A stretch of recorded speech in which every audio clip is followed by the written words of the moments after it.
नमस्कार. ठरलं तर मग ह्या सिरियलच्या आजच्या भागात आपण पाहणार आहोत. इथे महिपतला अर्जुन फोन करून सांगतो आणि त्याला लोकेशन पाठवतो. आज 6 वाजेला तिथे ये, मी तुला पुरावे देतो. 22 वर्षापूर्वी जे काही तू कांड केलं त्याचं. असं पुराव्याला घेण्यासाठी आता महिपत तिथे जायला तयार होतो.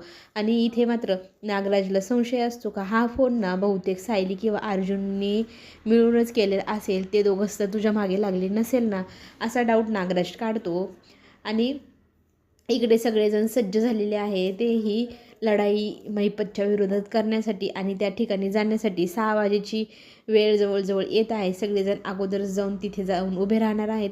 पण इथे आपल्या रविराज काकाला अर्जुन पोलीस स्टेशनला थांबायला सांगतो मदतीसाठी आणि हे सगळेजण पुढे जातात. इकडे मात्र सायली विरोधात प्रियानेही चांगलाच विडा उचलला आहे. तिलाही संशय आहे की सायली आणि अर्जुन घरी नाही, त्यांनी नक्कीच काहीतरी कांड केलेलं असेल. तर ती कॉल करून इकडे नागराजला सांगू लागते की ते दोघं अजूनही घरी आले नाही, ते तुमच्या विरोधात काही कट तर रचत नसेल ना.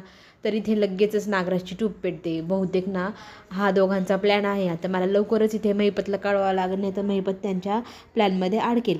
इथे लगेच महिपतला कॉल करून नागराज कळवून टाकतो की हे सगळं कार्य सायली आणि अर्जुनने केलं आहे आणि सज्ज झालेला आहे आता महिपत त्या दोघांच्या विरोधामध्ये. चला तर मग कसा वाचतोय महिपत ते पाहण्यासाठी लवकरच आपण पुन्हा भेटू. धन्यवाद.